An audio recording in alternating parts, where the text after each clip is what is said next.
Hey guys, Clone Guy here, and today I have you guys replay featuring the Tortoise, and it's not just any replay, this is actually my third mark game, and so I like sharing these ones with you guys, and this is actually my best game in the Tortoise so far.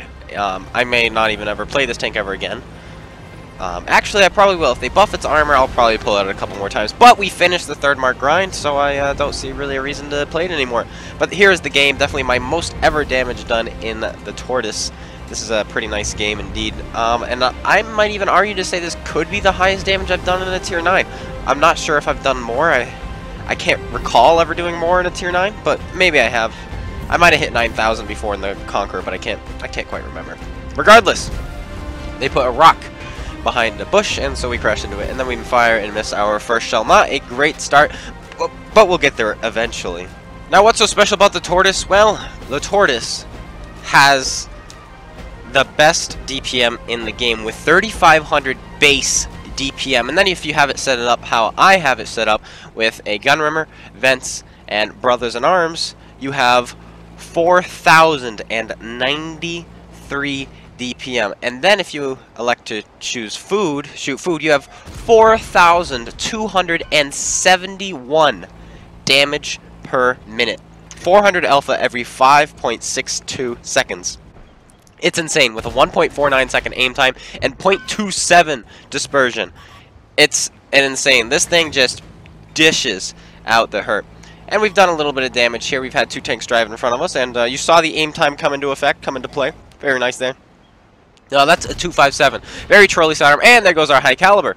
We unfortunately hit our own teammate. Now when you're fighting a 257, what you want to do if you have his side is you want to shoot above the tracks, because it's a very angled down below. It's at like a 72 degree angle, 45 millimeters, so you need at least 136 millimeters to go through. So as you can see, we're aiming at his pike nose instead of the side of his tank, because we will in fact bounce off, something you need to realize unless you have a high caliber gun, at least a 136. And I think they start, I think the smallest caliber gun past 136 you can get is a 140. So once you have a 140, you can just go through the thing's lower area.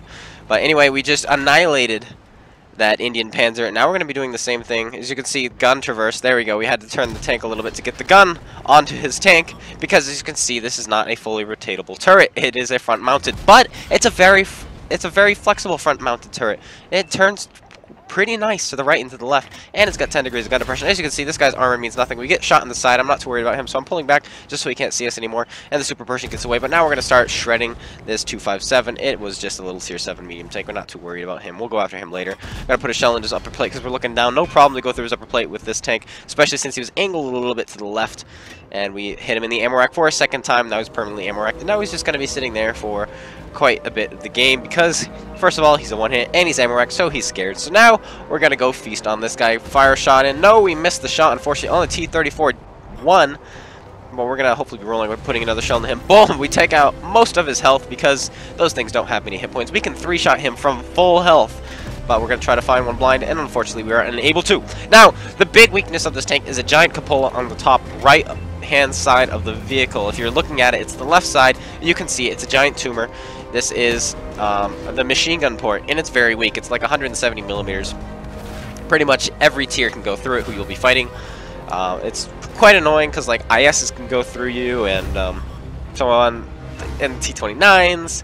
A lot of tier 7 mediums will struggle to go through it, though if they dab the 2 key, they'll easily go through it, no problem whatsoever, and they roll high enough. Now we put a shell into the IS, roll high enough, and finish them off. And now we're going to be turning our attention to this HE shooting Bat Chat, which is quite an interesting, and License to Kill and I both double tap him. That's who we're playing with. We're playing with License to Kill and GotADingy Knight, aka J-Pile, and we were having a pretty good time. And as you can see, we're up to 5,000 damage already in this game. It's been a very fast game. As you can see, like I said, this tank doesn't get anywhere quickly, but once it does things fast, very fast, and we've just been annihilating people. We are up to over 5,000 damage now, and just over 4 minutes of gameplay. It's a fantastic vehicle once you get there. How do you keep people from shooting right side of your tank? Well, you come around a corner on the left side of the corner, and then they can't shoot your right side. Or you fight them at a 45 degree angle, kind of like how my gun is now. You kind of, once you shoot, you turn 45 degrees to the right, and it covers the your commander's hatch. Well, it helps hide it. It doesn't completely hide it. But now we're loading a Hesh shell. We notice the waffle behind us. We're loading a Hesh shell for the Scorpion. He'll hit us for sure, but we put a shell into him nonetheless. And we're going to keep the Hesh loaded to finish him off. We don't need it now because he's an easy one-shot. But we have it loaded because every time you switch ammo, it adds, you know, like a quarter second to the reload, because it doesn't switch right away. Now we're going to go for the tracks on this guy, but we're going to miss him because we're bad at this game, but we do hit his fuel tank, and he's going to get around us. But we're going to let him get around us because of the waffle. The waffle misses us, and the IS-2 puts a shell in us, so we snap one into the waffle, because when you don't go too fast, your circle doesn't get too big. That's very nice. Now the IS got a long reload. We pulled in so that the waffle can't shoot us anymore. Now we're turning for the IS. He's going to be dumb enough to pull out. No, he's not, so I'm going to make it look like I'm facing the waffle, but then I'm going to snap back around in just a second.